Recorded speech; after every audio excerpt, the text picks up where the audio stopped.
जय हिंद, वंदे मातरम।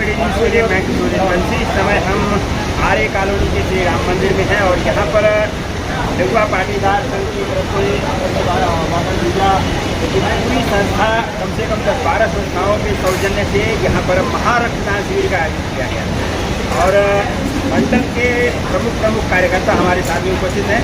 आइए हम एक एक से जानते हैं कि इस कार्यक्रम को आयोजित करने का उद्देश्य। सर, आप ये बताइए कि कार्यक्रम को आप लोग पिछले कितने दिनों से आयोजित कर रहे हैं? इसका उद्देश्य नहीं, अखिल भारतीय कछवागढ़ लेवा पाटीदार समाज की ओर से हम लोग पहला पिछले 15 साल की ये रक्तदान शिविर का आयोजन करते हैं और हम लोग संयुक्त मंडल के द्वारा करते हैं। और आज आयरोली में भी हुआ है, पारला में हुआ है, वाकोला में है, सोराई में भी आज हुआ है। आज कुछ न कुछ समाज ने हमारी लेवा पाटीदार अखिल भारतीय लेवा पाटीदार समाज की ओर से आज लगभग 25 बोतल तरह हम लोग जमा किया है और एक परोपकारी कार्य मानव कल्याण के लिए हम लोग रक्त का एक महायोग करते हैं और उसके अंदर हमारे सभी समाज हमें सहयोग करते हैं और 15 साल से हम लोग करते आ रहे हैं। ये बॉटल का आप लोगों ने यहाँ पर हमने आज 15 बोतल का चार्जिंग किया है और 1100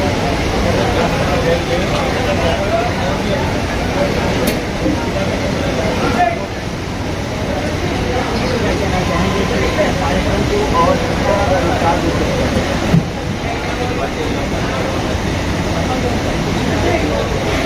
कई साल से चिंता व्यक्त आने वाले भारत देश में कभी ब्लड का शॉर्टेज ना आए, क्योंकि आजकल हर घर में तुम्हारी शुगर और बीपी का, तो भविष्य में ब्लड की जरूरत ना आए, इसके लिए ये सोचकर हमारे कुछ चिंतकों ने कभी विचार किया था कि आने वाले कैंप चालू किया और आज 16 साल हो गया। जब हम 200 बोतल जमा करते थे, आज 1500 पार करके बोतल जमा कर रहे हैं और पूरा भारत देश में हमारा अखिल भारतीय लेवा पाटीदार समाज की ओर से कैंप करते हैं। तो ये हमारा लक्ष्य था और आगे काम करें, कई सालों तक हम कराएंगे और जो टारगेट है उसे कई गुना आगे लेके जाएंगे और समाज की सेवा करेंगे।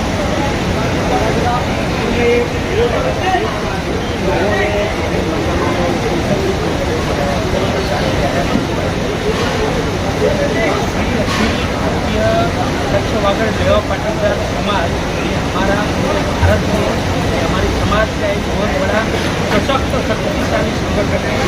इसके माध्यम से सभी एरिया में हमारे जाति के अंदर जैसे यहाँ का बजरंग लेवा पाटीदार कवई में लेवा पाटीदार कवई मित्र मंडल, ऐसे 7 मंडल मिलकर हमने इस आयोजन को किया है और इसको भव्य बनाने के लिए हमारी मानव युवाएँ और युवा समाज के उन्होंने कम से कम पिछले 15 दिन से प्रचार प्रसार कर इसको सफल बनाया है और आप देख सकते हैं अभी तक हमने 1100 रक्त बोतल एकत्रित हो गई और अभी आने वाले साल में और लक्ष्य को बढ़ाएंगे और समाज को ज़्यादा से ज़्यादा हमारे संगठन से कितना लाभ दे पाएंगे उसके ऊपर हम काम करेंगे। सभी हमारे जो बड़े एक्टर हैं, हमारे समाज के जो शक्ति है, अनुभव लेकर उनकी ध्यान लेकर समझ लेकर और समाज को सशक्त बनाने का और प्रभावशाली बनाने का काम करेंगे। चर्चा हुई है हमारे सारे इस पर माताओं को, परिवारों को, लोगों को किस तरह से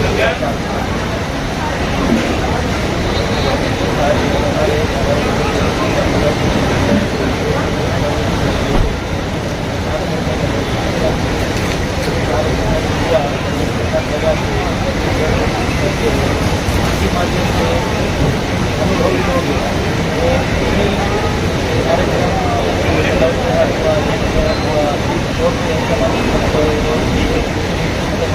के बारे में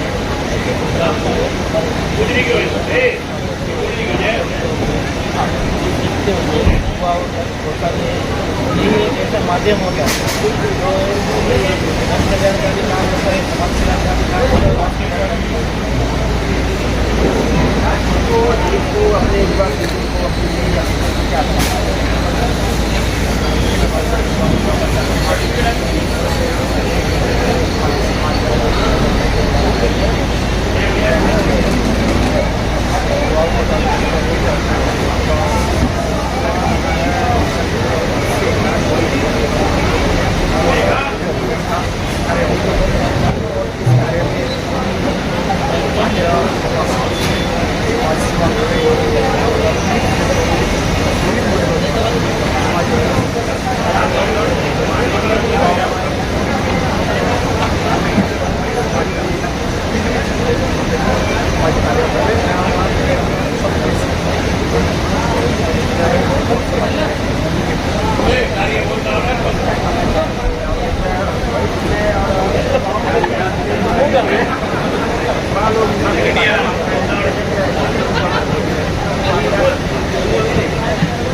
ये थे समाज के कुछ जागरूक विद इन्होंने इस समाज को एक मार्गदर्शन किया है और आने वाली पीढ़ी का मार्गदर्शन करने के लिए तमाम नौजवान जो है यहाँ पर उपस्थित थे और लगभग 1100 बाटल रक्तदान करके लोगों ने एक बहुत बड़ा बीमारी समाज में किया है। ऐसी एक और खबर और गलत मुद्दे के साथ समाज के सामने फिर हाजिर होंगे। तब तक के लिए नमस्कार, धन्यवाद। આપણા મંડળોને ટ્રોફી આપવા માંગી રહ્યા ટ્રોફી આપવા જઈ રહ્યા છે તાળીઓના ગગડાથી વધાવો ટ્રોમા સેન્ટર આપણા મંડળોને સન્માનિત કરે છે ટ્રોફી દ્વારા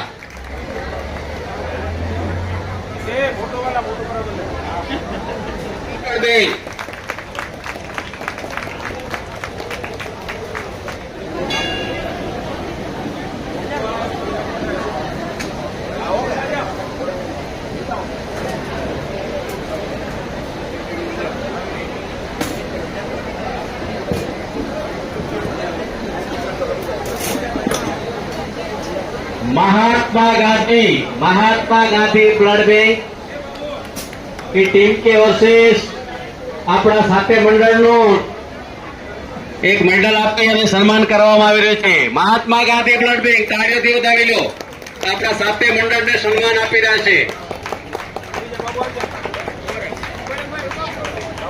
બીજા અહીંયા જે છે બેઠા છે ઓલરેડી આવેલા છે, ન આપ્યું હોય તો ब्लड आपी અને આપણું ટાર્ગેટ પૂરું કરવા વિનંતી। इशारा काफी है। विश्व हिंदू परिषद का काम क्या है?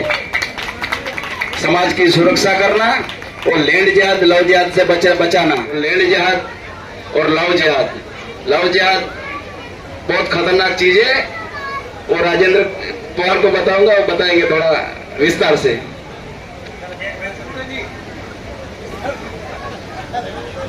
बोलो जय श्री राम। एक ज मिनिट सांभळજો ધ્યાનથી। આ રાજેન્દ્ર પવાર એ વ્યક્તિ છે, કેટલા સ્થિર વ્યક્તિ છે, તમને ખબર નહીં પડે કેટલા પ્રભાવશાળી છે। જ્યારે આપણે સ્ટાર્ટિંગના સંઘર્ષના દિવસો તો અમને કઈ સૂચતો નતો ને, ત્યારે એટલી બધી રાજનીતિક ડિસ્ટર્બન્સ આપણને હતી, ત્યારે એમણે એક જ શબ્દ કીધો તો આપણું કોઈ હોતું નથી, આપણે આપણી લડાઈ લડવાની। જ્યારે કે હું ગૌતમ બાબુભાઈ કે આપણા રાજાભાઈ કે આપણા મંડળના બધા એ તો આપણા પોતાના માટે લડતા હતા। રાજુભાઈ ને એમના બે ચાર સાથીઓ હતા જે હિન્દુત્વ માટે લડતા હતા, હિન્દુત્વ માટે। અને રાત ને દિવસ રાજુભાઈ રેલવેમાં નોકરી કરે છે। આપણે જે કહેતા હોય ને સમય નથી, રાજુભાઈ રેલવેમાં નોકરી કરે છે અને એવરી ટાઈમ ફોલોઅપ લઈને રાત ને દિવસ એટલી સ્થિરતાથી ક્યારેય અમારું ધ્યાન ભટકાવવા નથી તો થાકવાનું નથી, લડવાનું છે। નહીં થાય ત્યાં સુધી લડશું આપણે। તો આપણાને કોઈ પ્રભાવશાળી વ્યક્તિ દેખાતા નથી, પણ એમનો પ્રભાવ કેટલો છે સરકારના સિસ્ટમ સુધી છે। એકદમ સિમ્પલ વ્યક્તિ રહે છે, વિચારોથી એકદમ અડીક છે। અને પેલા જે રાજુભાઈ જે આપણા સહાર જિલ્લાના મંત્રી હતા, હાલમાં બાબુભાઈ છે।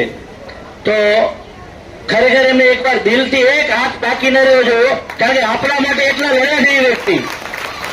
આપણે કોઈ પ્રભાવશાળી વ્યક્તિ આવે ને 500 200 નો ટોળો વળાઈને એવા આપણે એની પાછળ ફરતા હોય ત્યારે સોનકાઈ આપી દેવાનું છે।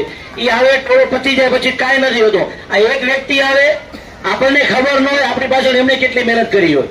તો આ ખરેખર કામ કર્યાવાળા રાષ્ટ્ર ધર્મ દેવ ધર્મ ને રાષ્ટ્ર કામ કર્યાવાળા વ્યક્તિ છે। ખરેખર હું વ્યક્તિગત રીતે એમનાથી બહુ પ્રભાવિત થઈ અને આપણે કામે લાગી ગયા। ક્યારેક આપણે બે ચાર મંડળના કામ કરતા બે ચાર સફળતા મળે એટલે આપણને થોડું ગર્વ મહેસૂસ થાય, પણ એમને જોઈ અને આપણને એમ લાગે આપણે કાંઈ નથી કરતા। આપણે મોટી મોટી ઇવેન્ટો જેવા પ્રોગ્રામ કરી, લાસ્ટમાં તમે જોઈ લેજો રિઝલ્ટ શું આવે। અને એ લોકો સિમ્પલ રીતે બે ચાર જણા કેવડા કામ કરી આવતા હોય, આપણને ખબર નથી હોતી। અમે એમને બહુ નજીકથી જોયા છે। આ કઈ પોલિટિકલ રાજનીતિ કે મોટા વેપારી નથી કે આપણે એના વખાણ કરી। હું કોઈ વખાણ નથી કરતો, જે સાચા શબ્દો છે એક એક એ હકીકત કીધી છે અને અમારો અનુભવ કીધો છે એમની સાથે।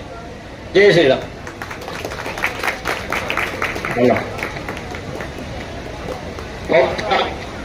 હાલો હાલો હાલો હું મને કઈ બોલતા નથી આવડતું પણ એક હું બોલીશ કે હમણાં થોડી વાર પહેલા આપણે જયેશભાઈને કીધું કે માઇક ઉપર બોલો. અમુક માણસનો રાજુભાઈ ગણ્યા એનામાં આમ એટલી એક શક્તિ આવી કે હું કાંક બોલો.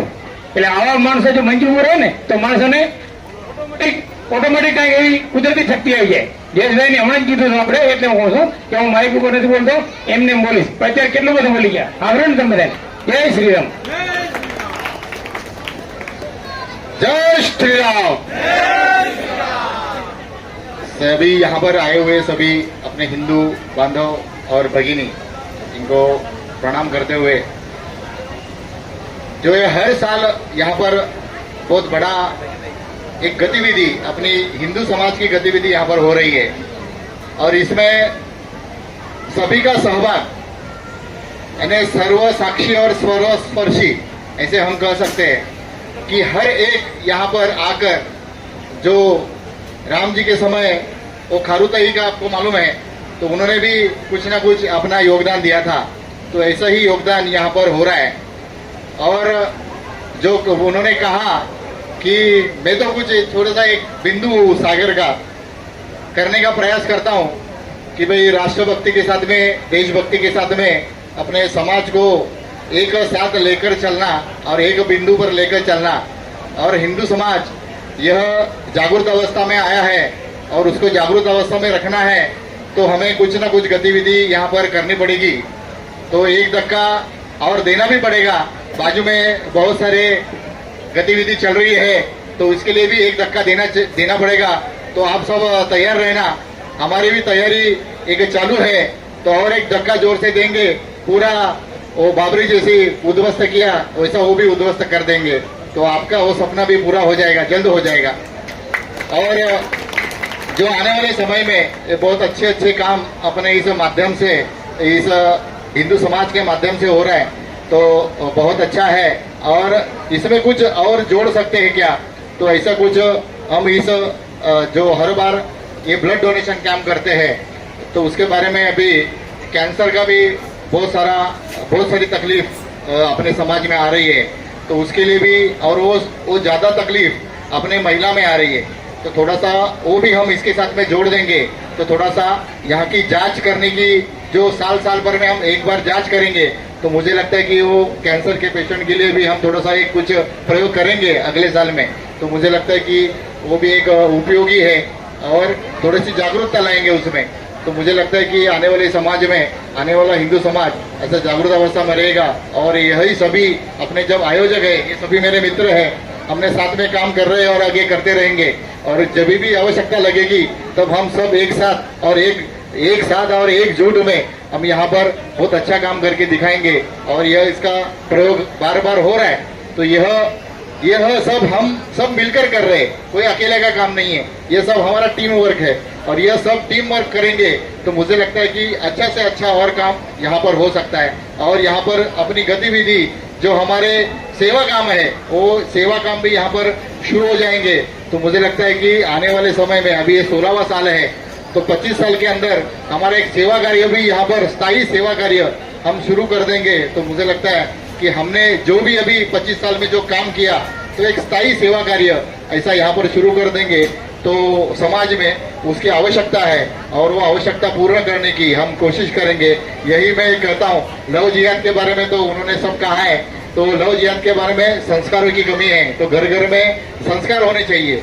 अगर घर घर में संस्कार होंगे तो लव जिहाद के केसेस बहुत सारी कम हो जाएगी।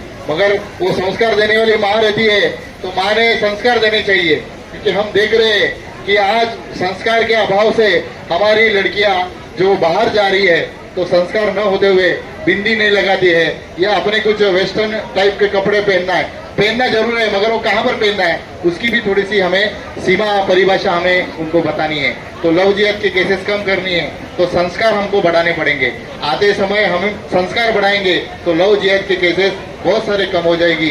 और हम सब एक साथ और एक दिल से हम सब यहाँ पर जो काम कर रहे हैं तो बहुत अच्छा और बहुत व्यक्ति विशेष काम नहीं है, और यह टीम वर्क का काम है, और यह बहुत अपने समाज को आगे उन्नति की ओर ले जाएगा। यही मनोकामना श्री राम जी के चरणों में रखता हूँ और मेरा वाणी को विराम देता हूँ। जय श्री राम। थैंक यू साहब जी, आपने खूब समाज को खरेखर प्रेरित किया है और को जागरूक किया है। मैं समाज में हमेशा कहता ही रहता हूँ, मेरी बहनों को और बेटियों को मैं सदैव जागरूक करते रहता हूँ। नवरात्र में जाता हूँ या समाज के जो भी विध कार्य होते हैं ना, वहाँ पे मैं बोलता हूँ कि अपने घर के अंदर चार दीवार के बीच में तुम कुछ भी करो, कैसी भी स्थिति में रहो, लेकिन बाहर जाते हो ना, मैं कितनी बार बोलता हूँ, तुम डगले डालती हो ना, उसके ऊपर एक दुपट्टा देव से होना चाहिए। आप भले उसका बहिष्कार करो मेरे को, लेकिन आप बाहर जाओ ना, घर के बाहर, तो अपने सर के ऊपर एक दुपट्टा डेफिनेटली होना चाहिए। ये आप नोट कर लो। और अपनी बेटी घर से बाहर जाती है ना, तभी अपने को उसके ऊपर बैंड लाना है। और हम करेंगे नहीं करेंगे, हमारी माता बहनों खाली साथ दीजिए उतना कि अपने घर में से, मेरे घर से निकलने वाली मेरी बेटी होवे या मेरे घर की धर्मपत्नी होवे। आजकल कुर्ती आई हुई है, कुर्ती होवे ना, कुर्ती ऐसा सोड है, लोगों को बहुत मजा आता पहनने के लिए। पहनो, खुश रहो और मौज में रहो, लेकिन मर्यादा में रहो। मर्यादा जब कोई लांघता है ना, तभी विघ्न आती है और बाधा होती है। नहीं तो हमारे समाज के अच्छे लोग हमको समाज के स्टेज से, समाज के माध्यम से हर रास्ते पे, हर क्षेत्र में हमको जागरूक करते लेते हैं। हमको उनका सुनना नहीं है, अपने मन की करनी है। अपने मन की करो डेफिनेटली, लेकिन जागरूकता तो हमको लानी पड़ेगी ना, हम खुद से जगेंगे। मैं बार बार बोलता हूं कि स्वयं में जगो, अपने में जगो, खुद जगो, दूसरे को तब जगा पाओगे। इसके लिए बोलते हैं, हे उठो सोने वालों, जगाने वाला आज्ञा, क्योंकि ये औरों के लिए जीते हैं, आपको जगाते हैं। आप जागो, आपको जागने की जरूरत है, खुद तो जगा हुआ है। इसके लिए जग में जग जग जाते लोगों को जगाते हैं। आप जग जाओ, बस उतनी ही विनंती है समाज के सभी भाई बहनों को। Thank you. કીધું સ્ટાર્ટમાં શ્રીનિવાસ શેટ્ટી સાહેબ બી પૂરા આપણા સહભાગી હતા, છેકથી છેક સુધી આપણને પૂરો સાથ સહકાર આપ્યો। ભાઈઓ, બજરંગ સત્સંગ મંડળ મરોલના પ્રમુખ શ્રીનું સન્માન થઈ રહ્યું છે। મંડળ વતીથી સન્માન સ્વીકાર। તાળીઓમાં કંજુસાઈ ન કરો, તાળીઓના ગગડાટથી વધાવેલો ભાઈઓ સ્વીકારી રહ્યા છે। પાચાભાઈ, તાળીઓના ગગડાટથી વધાવેલો। તેવી જ રીતના શ્રી લેવા પાટીદાર મિત્ર મંડળ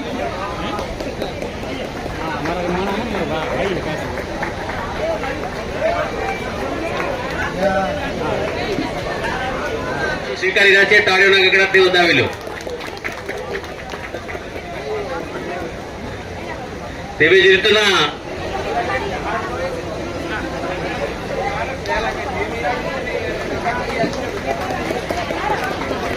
મંડળનું શ્રી કચ્છ વાગડ લેવા પાટીદાર સમાજ ગોરેગાંવનું સન્માન સ્વીકારશે।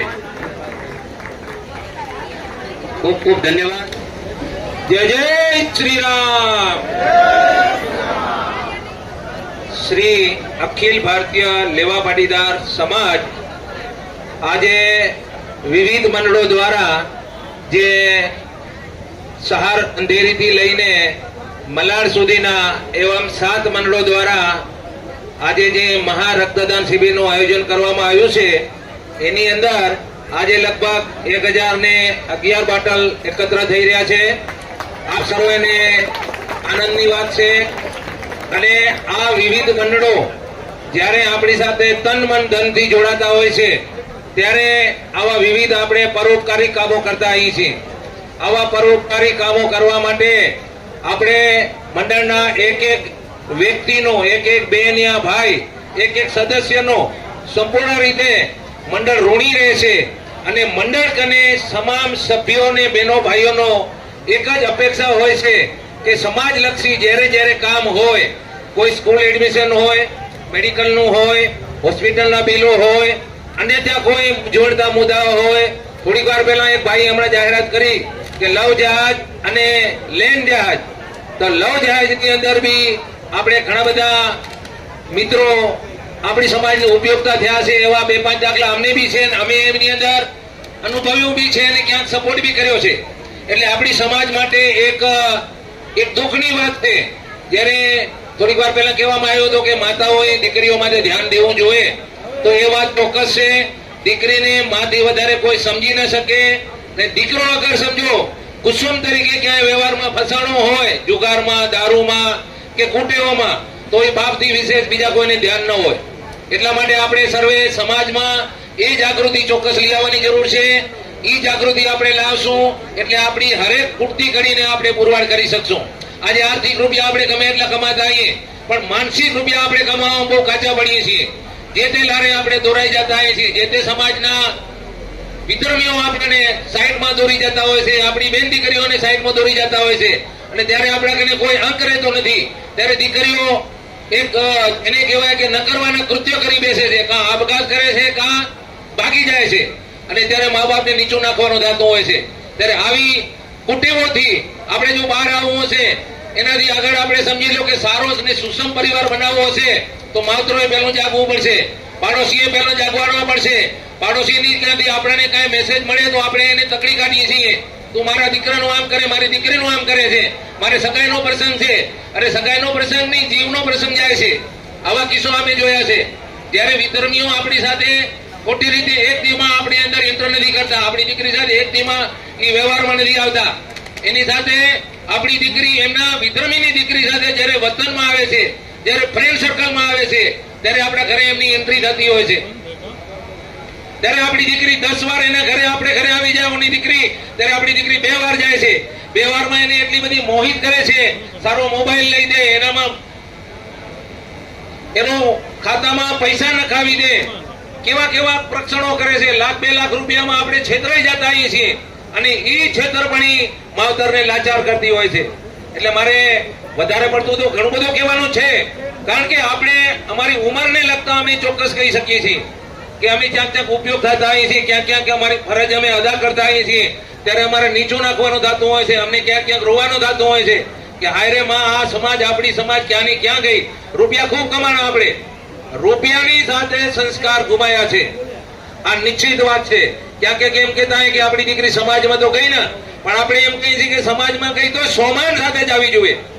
સોમાન સાથે જ આવી જોઈએ દીકરી. જ્યારે સોમાન વિહોણી જતી હોય છે, ત્યારે દીકરી આપણા ખાતામાંથી પ્રેમનું ખાતું ઓછું કરીને જાય છે. ત્યારે દીકરી પોતે સમાજમાંથી એક અપમાનિત જણાય છે. એને પોતાની રીતે પોતાને સંતોષ થતો નથી, પણ એટલી બધી આગળ વધી ગઈ હોય છે કે તે પાછી વળી શકતી નથી. અને આનો માધ્યમ એક જ છે કે એક દિવસનો આ મુદ્દો હોતો નથી. આ મુદ્દા માટે ખાસ દોર દીકરીઓ માટે બહેનોએ ધ્યાન દોરવું જોઈએ. અને દીકરાઓ માટે દારૂ પીણા, બીજી જુગાર પીણા, કુટેવો, વિધર્મીઓનો સંગ, એ આપણી સાથે ફૂલ પૈસા ઘસાશે. 100 રૂપિયા ઘસાશે ને 1000 વસૂલ છે. લાખ રૂપિયાનો તમને ટેકો કરશે અને તમારી લેન્ડ માથે નજર હશે, કાં તમારી દીકરી કે બેન કે સ્ત્રી માથે ધ્યાન હશે. ત્યારે આપણી સાથે એ લોકો આવે છે. એટલે આ બધાથી આપણે બાદ થવું પડશે. અને હકીકતમાં આ વસ્તુમાં આપણે ધ્યાન દેવાની અત્યારે ચોક્કસ જરૂર છે. લક્ષ્મી આપણે ઘરે રમવા આવી છે, રૂપિયા ચિત્કાર કમાઈ રહ્યા છીએ. આપણે જેવા જોવે એવા શોષણ કરતા આવીએ છીએ. ભાઈ અમને કુર્તીનું નામ કીધું, તો કુર્તી પહેરવાથી કોઈ તકલીફ નથી, પણ એનું નામ શું છે એને બરાબર મર્યાદામાં પહેરવું જોઈએ. આપણે કુર્તી અને કુર્તી આ બેનું માધ્યમ એક જ થાય છે, પણ કપડા પહેરવામાં કોઈ વાંધો નથી. પણ આપણે કપડા એવા પહેરવા જોઈએ કે જેને આપણી સમાજનું સન્માન જળવાય, પરિવારનું સન્માન જળવાય અને એના મા બાપને નીચો નાખવાનો ન થાય. આ આપણી રીત હોવી જોઈએ. આજે વિવિધ મંડળો દ્વારા આજે મહામેગા બ્લડ કેમ્પનું આયોજન કર્યું. એમાં આપ સર્વે પદાધિકારી મંડળના આગેવાનો અને છેલ્લા 10 થી 12 દિવસની અંદર 15 દિવસ પહેલા મીટિંગ લેવાની હતી આપણે આ મંદિરે. અને મીટિંગની અંદર સર્વેએ ખૂબ સહકાર આપ્યો અને મંડળોએ ખૂબ સારી રીતે મહેનત કરી. અને આજ 1000+ આપણે જે રક્તદાન શિબિરમાં ભેગા કર્યા છે બાટલ, આ બાટલની જે પણ સમાજમાં આપણા કોઈ મજૂર વર્ગ હોય, કામ કરતા હોય, કારીગર હોય, કારખાનાવાળા હોય, યાર દોસ્ત હોય, જેને પણ બ્લડની જરૂરત પડે તે આપણે અહીંયા કને નંબરો મૂક્યા છે. આ નંબરોના માધ્યમથી તમે નેટવર્કમાં આવજો. તમામ મંડળોના નંબરો છે. અને બાકીના હોસ્પિટલ રિલેટેડ ખર્ચની અંદર બી ઘણા બધા બેંકો વાળા આપણને કમિટમેન્ટ બી કરી ગયા છે કે વધારે બિલ આવતું હશે તો અમે તમને સહાય કરાવશું. સિવાયમાં સ્કૂલ એડમિશનોના આપણા નેતા લોકો પણ આપણે અહીંયા કરે પોતાની ફરજ બજાવીને નીકળી ગયા છે, ગયા છે. આપણે આમંત્રિત કર્યા, અહીંયા આવ્યા, વેલકમ, સારી વાત છે. આપણી સમાજનું માન રાખીને આવ્યા. પણ આપણે એવું બી વિચારવાનું આપણને ક્યાં ઉપયોગ ક્યાં થઈ શકે છે. કોઈ સ્કૂલ એડમિશન હોય કે હોસ્પિટલના બિલ બાદ કરવાના હોય, કોઈ વ્યક્તિગત ક્યાં શોષણ થતું હોય સમાજનું, આવી રીતના આ બધા એંગલથી આપણે સમાજે એમને ઉપયોગમાં લેવાની જરૂર છે. આપણે મતદાન ભૂલી જઈએ છીએ. આજે સરકારની યોજના હમણાં હાલતી હતી, એમાં ઘણી બધી યોજનાઓ હતી કે આપણા બધા માટે લાભદાયક હતી. જીએસટી આપણે ભરીએ છીએ, સરકારને ટેક્સ આપણે ભરીએ છીએ. એનો લાભ મારે બોલવું ન જોઈએ, પણ બીજા લોકો ખોટી રીતે રહી રહ્યા છે. વિધર્મીઓ એક લોકોની બધી સ્કીમો મેળવી રહ્યા છે અને જીએસટી આપણે ભરીએ છીએ, ટેક્સ આપણે ભરીએ છીએ. એટલે મહેરબાની કરીને કોઈ પણ વંચિત ના રહે. સેવામાં જે બધાએ મંડળોવાળે, બહેનોએ, ભાઈઓએ અને રક્તદાન શિબિરની અંદર આ બેંકો વાળે પણ ખૂબ આપણને સારી રીતે કોઈને તકલીફ ના આવી, કોઈને સાઈડ ઇફેક્ટ ના થઈ. આ બધાનો આ સાથે મંડળ વતીથી હું અહીંયાથી આભાર વ્યક્ત કરું છું. અને આપણે સર્વે ખૂબ મહેનત કરી એ બદલ આ સર્વે મંડળ વતીથી ખૂબ ખૂબ ધન્યવાદ, આભાર. આ મીટિંગ ને આ સભા અને આ રક્તદાન શિબિરને અહીંથી પૂર્ણાવતી કરવામાં આવે છે. મંડળના તમામ પદાધિકારીઓ હરેક મંડળ વતીથી 2-3 જણા ચોક્કસ રોકાશો.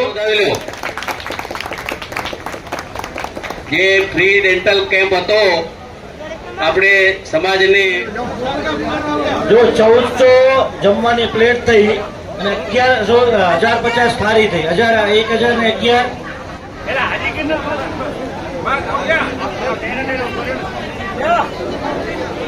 શ્રી રામ.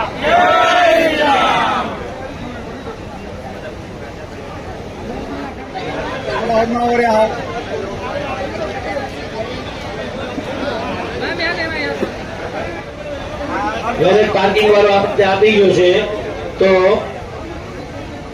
જાણ કરી ને લઈ લે. ચાલો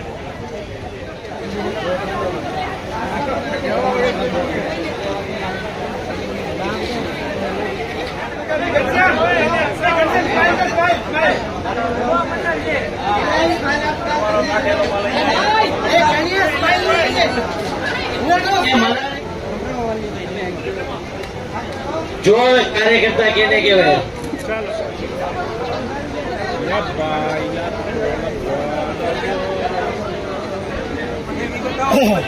જો હમણાં